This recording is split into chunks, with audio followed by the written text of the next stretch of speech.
Welcome to this week's episode of News of the North. It's May 22nd, 2018, and I'm your host, Paul Filio, here with my co-host, Antoine Bergeron. Himself. The one and only. A man who needs no introduction, but I'll give him one anyway. As you should. So you... Wow, we're already starting off bad. How are you this week, Antoine? I'm good. You? I'm glad you're good. You're better than my attempt at humor is. Yeah, just don't have it with me this week, I guess. It's all good. You had a rough day, so. Yeah, that's true. Sorry, I'm distracted by the backgrounds on RN Studio. Anyway, actually, first up this week in the new releases, RN Studio, Raisa. Oh, wow, straight in. Okay, so this Yeah, is... sorry. The Han Solo in his boxer briefs, just distracted me. Yeah, I can see why. So we're not talking about the Han Solo model, though. So That's true. He's no longer available, if I remember correctly. Then why is his crotch staring at me, Antoine? Because she asked for it. I'm going to move your Skype window over it strategically. There we go. Much better. Okay, Raisa. She's a resin model, 54mm scale of what looks like kind of a maybe Russian? Yeah, Russian guard or something, but a female version of it. Kind of a Cossack-y looking, but yeah. She looks really cool. I like her aesthetic. I like the fact that she's not crazy voluptuous. Mm-hmm. The only thing that looks odd in that shot is the way her arm is attached to her sleeve. The arm holding the gun. It's straight in the middle. Yeah, it's very... Because the sleeve is... Her arm is much smaller than the sleeve. There's a bunch of negative space there. It looks very strange. Yeah. Especially since the sleeve isn't resting against her arm. Mm-hmm. Yeah, it's in the center as if so it was like dangling down. So yeah, it's really kind of weird. It might just be the way the render looks, though. Yeah, for sure. The gun seems flat, too. Yes, the gun seems very two-dimensional. Which is odd, because the rest of the models are extremely well done. Yes. So I think maybe this render isn't a final version or something? Yeah, maybe. Because the gun is like completely undetailed. So... But she has a nice face. I like the way the hair falls on her. I like her pose. I like the puff of the coat in the back. Yeah. Yep. Yeah. No, I think it's a really nice model. 54mm, so it's good scale, and a very attractive price point at €25. Yep. For 54mm in resin, that's quite good. That's, I think, and free shipping worldwide. Pre-order or at least promotional price right now. The regular price is €35. So. Yeah, so it's a good price, free worldwide shipping. That's hard to go wrong. Yes. All right, next up, Artel W Miniatures, Colonel Regina on pre-order. So this is 40k Imperial Guard Colonel Proxy. Yeah, and she is awesome looking. I really like her. Yeah.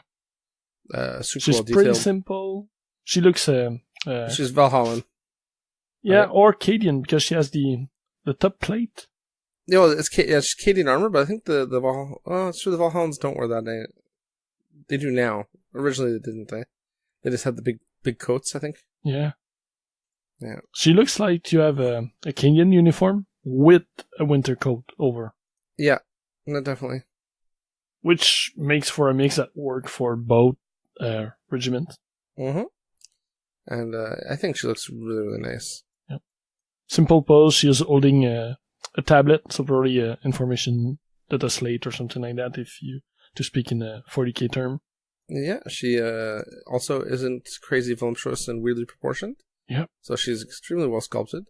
I like the look on her face. Her face, the features are they're very present, right? Like they stand out. So she has a prominent nose, prominent lips. Her eyes are well defined. I think she'll paint up really nicely. It doesn't show, but when you look at the the back version, she also has a braid. Oh, I didn't see that. Yeah. It's a nice touch, just a small add-on to it. But it fills up the back, which could be a bit empty if it wasn't for that. Yep. And again, it's a way to show that she's female without having to make her popping out of her carapace armor. Yep. So, no, well done. We didn't talk about price point or anything, so let's look here. She's $15 $15, yeah. Plus shipping and handling, so can't go wrong. Really, really nice price for a really nice model. All right, next up, Privateer Press. New Hordes releases. Dun, dun, dun. Hordes and mainly Legends of Everblight. So we have 3 new releases this week. Gorag Rotten Eye, which is a command attachment for the Ogryn Warmongers. We have their new Ogryn Warlock from the latest CID, Hanamag the Doom Feaster. Mm-hmm. And lastly, Golab, which is a strange flying chicken heavy war beast. Yeah, no, I've not looked at the cards of these models, but I've heard lots of good things. So I think Hanamag is supposed to be crazy good. Yeah, I find the aesthetic is odd compared to the previous aesthetic for the Blighted Ogryn. Yeah, I agree. It's not bad. Like it's not that they're not nice. It's that it's a different aesthetic. Mm-hmm. So it strikes me as odd. There's no pricing on this page, but I mean it's gonna be standard pricing for character models, probably mostly out of resin, and character war beast. I don't think we'll see anything new there. No. So worth checking out if you're looking at Legion of Everblight. Next up, Warlord Games, the Onna-bugeisha of Asakura. Yeah, so this is a small box of 7 miniatures. All 7 of them are female Onna-bugeisha, which are kind of a female samurai. Not exactly samurai, but a member of the samurai class. They were noble women trained to protect their homes, while the male samurai were off in campaign. Yep. So it's cool models to add to your game. You can either get just the box by itself for $48, but they also have combo packs with other new releases or even a new terrain piece. So just look through the Warlord Games Test of Honor section and you'll see the other ones. We are linking just to in the notes, just to the box itself. Yeah, no, and they did a good job with the models. They're nicely detailed. And they have a nice variety of weaponry and also armor. Yeah, I kind of was thinking Frostgrave Warband or something would be cool too for that. Yeah, yeah. If you're not going to play Test of Honor, you could do Asian themed or Japanese samurai themed female warband. Yeah, it would just be missing a priest or something to use as your wizard. Yeah, and something for the apprentice or whatever. Yeah. Like, it could be really cool. All right. And that's also free worldwide shipping. So. And, that's pretty awesome. Okay. What's up next? Night Models new releases. Oh, yeah. So, a bunch of them. A lot of them are re-release or new version of stuff in the new material from the previous models. The first one is the Manly Lobo. You get 2 versions, one on foot and one on his overbike. And why have a 6-pack when you can have an 8-pack? Yeah. Yeah. It's funny, I don't remember Lobo quite looking like that in my youth, but I guess he's been hitting the gym. Yeah. After that, you have the starter for Justice League Dark. I don't follow DC much, so I don't know any of those characters, I think. The back one maybe is Swamp Thing. Hold on, let me try to see what we're looking at here. Yep. And Deadman, and I don't know who the girl up front is. Yeah. And then there's probably more information on their site, but it doesn't convey the whole information. So after that, we have Mera, which is probably sister of Aquaman or something like that. Wife, I believe. Wife? Okay. She has a look for that. Another version of Superman with the alternate symbols for the red sun, and I don't know the other one. The other one is oh goodness, it's from after he retires. Yeah, he looks old on the painted version. So. It's the alternate story where Lois dies and he goes into retirement, and then like the anti-heroes take over. Then he comes back and basically builds a gulag and starts putting all the anti-heroes and any criminals he can into the gulag. Okay. Yeah. He's a not so friendly Superman at that point. I'm just gonna throw it out. Mm-hmm. Still, very cool models. Yeah. Though I think we've seen these before, have we not? We have seen another take on that, but that's a new version of it, or a re-release of it. I think it's a new sculpt. But they added, but this is in their new colored resin version. Oh, okay. Could be. Yeah. After that, we have a new Catwoman, a new Doomsday, and that's it. Yep. As always, Night Models looks awesome. Enough said. Okay. Next in line, Antimatter Games, the Shadowsea release. Yeah. So 4 new releases. One for the Fortune Hunters, which is a generic pirate adventurer. After that, we have 2 releases for the Dark Mariners. The first 2 characters with named characters, which I won't go into the name. Coward. Yeah. And lastly, a member of the Order of Yosot, which is another of the faction that's playable only in Shadowsea and not in the Deep Wars. You know, Fortune Hunters would also make a great Frostgrave warband. Yes, they would. Mainly the foot version. Because they are playable in Deep Wars too, and they look to be in diving suit. It would be a bit strange, but the version that they have for Shadowsea would be really cool. I had no idea this was the same company that did Deep Wars. It's the same universe, so the fluff is that they find like an underground realms, which is called the Shadowsea, and from there they explore further down into the depth, and that's the part where it's Deep War. So Shadowsea is land based, but in a giant cavern, think Land of Lost or some underground realms with Savage Land or whatever. Yeah, stuff like that. And Deep Wars is some of the same factions. Not all of them, because some of them are not amphibious or don't have access to technology that gets them on water or on land. But some, like the Dark Mariners and the Fortune Hunters, do play for in both. And some models are available to play in both games, depending on if they are amphibious or in suit or out of suit or stuff like that. Yeah. These look awesome. Okay, I'm going to have to take a look at this.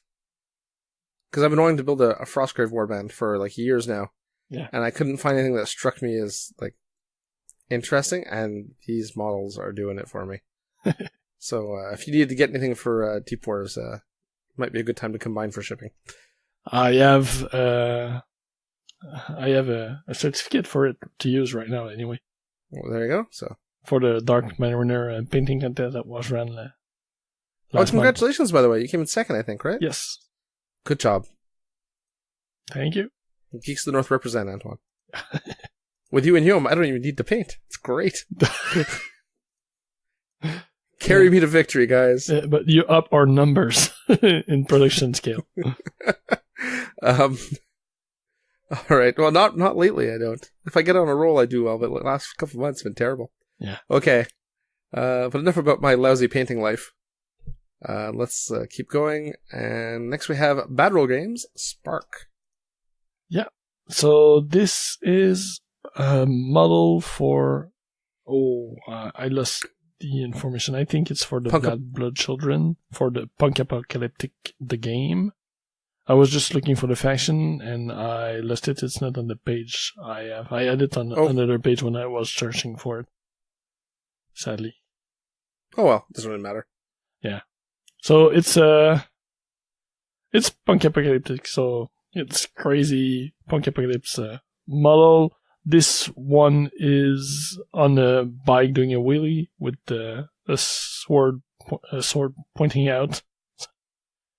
Yeah. He's gonna crash. Yeah, definitely. But he'll look awesome doing it. Yeah. I really like the way he looks. It's very dynamic. I love the pose. Punk-apocalyptic. We haven't spoken about them in a while.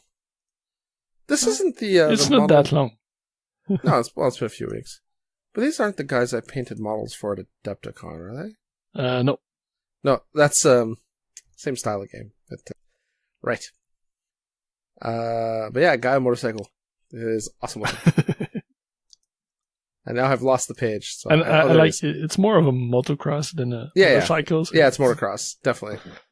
It looks artillery. 15 euros, so I guess that's in the low 20s. Yeah, with Canadian, with the bike, it makes sense for the price. Yep, definitely. So I think it's well priced, and it's you're not going to see too many models like that, right? So no, I think for it's sure. a good deal. All right, next up and last in our new releases, we have NeverRealm Industry, Wind and Weather. So this is a small collection of new releases for them. They have 4 items. The first is the Servant of the Wind, which is an air elemental. I really like the look of it. They also have another campsite, kind of a tent. I have firewood, but what's the exact name for that? A campfire? A campfire, yeah. And they have a little pile of firewood, and there's like 3 stumps that they're using as chairs or whatever. Yeah.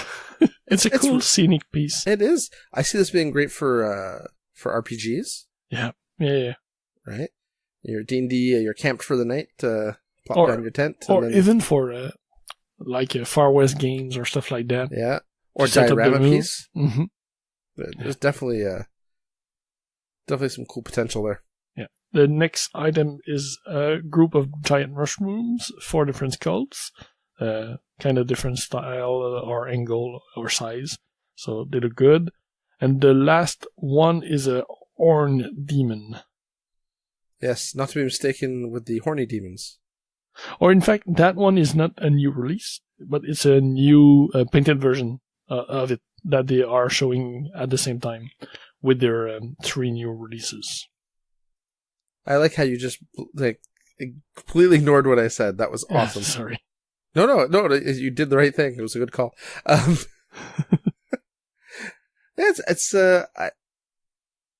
kind of like the Horn Demon. It's kind of retro looking. I think it's weird that its back is covered in skulls. Channeling its inner GW. Yeah, but or in the middle. Yeah. If you had done the news with Steve, you would have thrown out the horns and. Yeah, exactly. Metal or something like that. Well, it's Steve. Steve's kind of a metal nut, so. No, he's pretty awesome looking. Like, it makes me go way back into the old days of corn and stuff. Yeah. Also have kind of a feel of I'm drawing a blank on the name, but the Evil Legion faction of Chronopia. Oh, I don't know what the name is. Yeah, they add similar kind of old school giant demon creatures look to them. I don't or remember. Or the Big Legion from Chronopia Warzone, which were the same sculptor and the same style. Yeah, it was a long time ago for me. All right. Next up is our Kickstarter and crowdfunding news. And we only got a few items this week. First up, of course, is our mandatory Blood Bowl proxy team. So we have the Iron Golems Fantasy Football Halfling team. So, pretty simple. You get a bunch of halflings and 2 treemen. And I love the pose on that treeman. It looks like he's about to stomp. Oh, yes. He looks so good. And I love the look, because the treemen are kind of cartoony, but not so over the top. And even the halflings look good for halflings. I mean, you have to like halflings. Mm-hmm. I don't even like halflings, and I think these guys are a pretty cool looking team. They're not round like Game Workshop halfling looked. They look like... Well, they're round-ish. Yeah, but I have the halfling team from Game Workshop, and they were really almost round. Those looks like small people's kind of Yeah. stunty a bit, but they are not dwarfish style. They're just short. True. Look more like Lord of the Rings hobbits than they're more shop. That's exactly what they look like. And you got some cool add-ons to this Kickstarter. The apothecary, who's riding a pig with a stretcher on the back. I love it. Yeah. The fans, I think, are really awesome. And then some star players. Yeah, the guy that's disguised as a bumblebee or something. I haven't gotten there yet, apparently.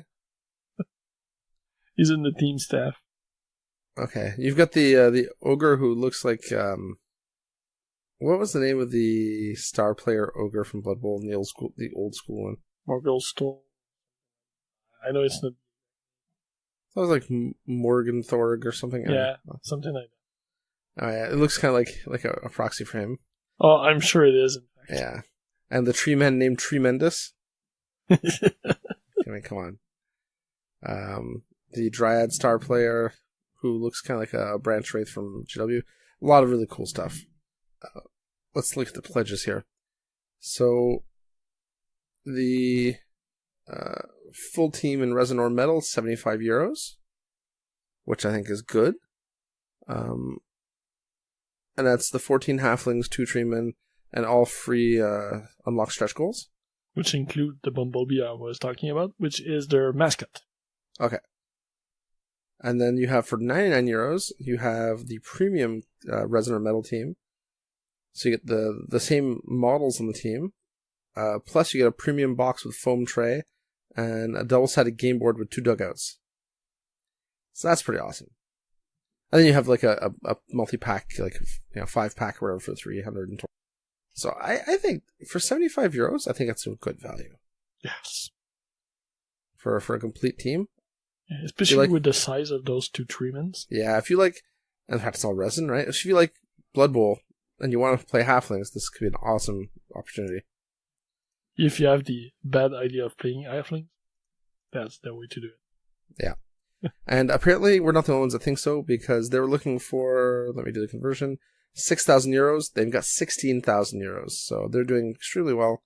They have 15 days left to go. So this Kickstarter will be fully funded on Tuesday, June 5th, 2018. Are you laughing at my tongue twisting? I was trying to laugh away from the mic to not mention it, but you're bringing it up, so yes, I'm not editing it out, so don't worry about it. So I know you're not editing it out. That's why I would try to not laugh out loud and add to the derision that it is. It's a good thing people couldn't see what that la la la la sound looked like, because the tongue was out of the mouth. It could be lewd. Yeah. People could take it the wrong way. It was strangely seductive, I'm sure. You're looking at the webcam, so you would know.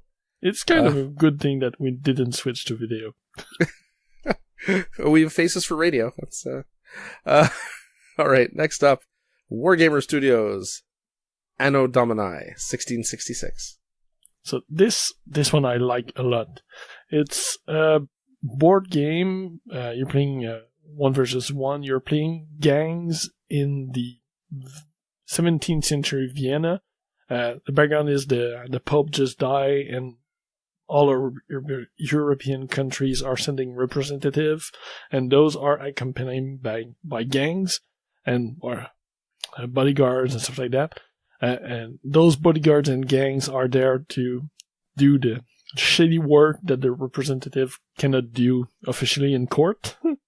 So the main 2 gangs you get are second, because I know the name. They are based on the French Musketeers from Alexandre Dumas' book. Is that right? Mm-hmm. Yeah, I think so. Yeah, so you have the 4 known Musketeers, Porthos, D'Artagnan, Aramis, and Athos. But you also have generic Musketeers to fill out the ranks.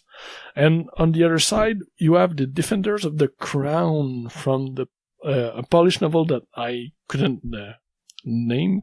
I don't think I can pronounce it. That's okay.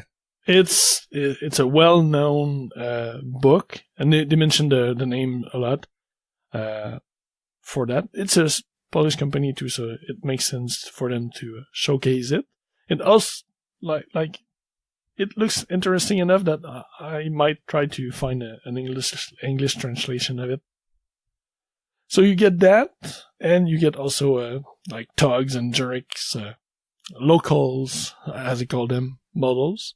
It plays on tile boards, lots of cards, lots of token. It doesn't use dice. They have a card mechanic for the roll, the luck part of it.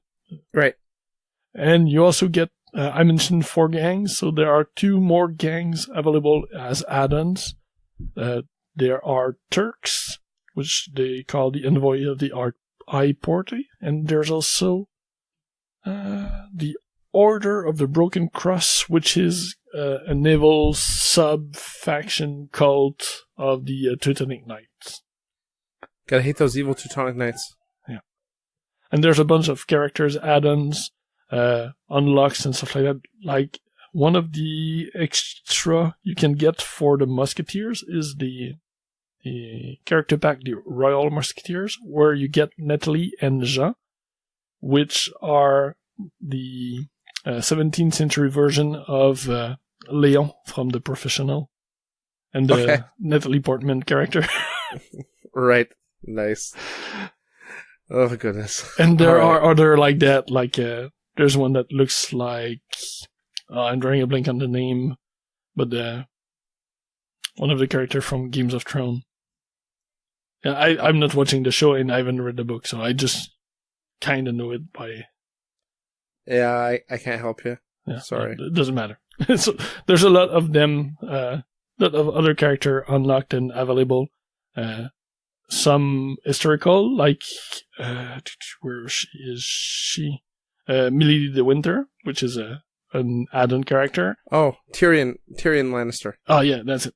I wasn't sure which one. I didn't scroll down far enough to see the dwarf. Yeah. But some are historical, well, not historical based, but from the 2 books mentioned, the Polish one and the Musketeers, but others are inspired by other stuff, like we mentioned Games of Thrones or The Professional, or I'm sure there are other inspiration there that I didn't get. So, well, there's a character called Antonio, which makes me think of Antonio Banderas. It's possible. From like a mariachi or something. Mm-hmm. Anyway. All right, so let's look at the numbers here. So I like the fact the pledge is, very simple. $89. It's the base game and applicable stretch goals. Then you have 149 US, of course. 149 US. Same thing, but metal miniatures. With metal miniatures, yeah. So higher detail miniatures. So 89 US, I think it's a good deal for that game, for the amount of content. And apparently other people think so too, because it's doing well. They were looking for 50,000 US, and they're currently at 88,741 US, with 21 days left to go. So this Kickstarter will fully fund on Monday, June 11th, 2018. And last but not least, we have Backspindle Games, MourneQuest. So once again, it's a story I don't know. This is a board game based on the Irish fantasy novels by Gary McElheran. Probably of the name MourneQuest. I don't know about it, so it's pretty straight from it. It's a cooperative game for 1 to 4 player, and you plays indoors mid and folklore. So the base, I do mention it. However, the base game doesn't come with miniatures. So if you want miniatures, because they are cool, they're kind of a small cartoony character, not exactly chibi, but chibi-ized? Chibi-esque? Yeah, but you need to Chibi-ish? get the deluxe edition to get the miniatures. Yeah. So if you're into miniatures, pay attention when you pledge, and don't just get the basic pledge because you're going to be sad. Pardon me. Yeah, there's some really cool looking models for this too. They have, I thought he's a goblin, but I guess he's a leprechaun or something. Like, it looks kind of piratey. Mm-hmm. I really like the way he looks. Yeah, there's some awesome looking models. All right, let's take a look at the numbers. So they were looking for £24,000, and they're currently at £17,600. So they haven't hit their goal yet, but they have 17 days to go. And if they hit their goal, this Kickstarter will be fully funded on Thursday, June 7th, 2018. And we've come to the end of another list, Antoine. Yes, we did. Thanks again for all the hard work compiling it. I'm sorry I mangled half of it with my bad humor and poor attempts at making conversation. I'll try to do better next week. Yeah, you did fine. You didn't try to read the Polish novel names either, so... Well, I know my limits. All right, Antoine, I'll talk to you next week. Bye, geeks. Thanks for listening to Geeks of the North. If you want to contact us, you can email us at geeksofthenorth@gmail.com. Like us on Facebook at facebook.com/geeksofthenorth, or follow us on Twitter at Geeks of the North. You can follow me, Paul, at PRFilio, Antoine at Eltonio Berg, Steve at D_Steve, and if you really feel the need, I guess you can follow Yom. He's at Yomasta. Breaks and outro music by Ladrav. You can listen to them at ladrav.bandcamp.com. See you next time, geeks.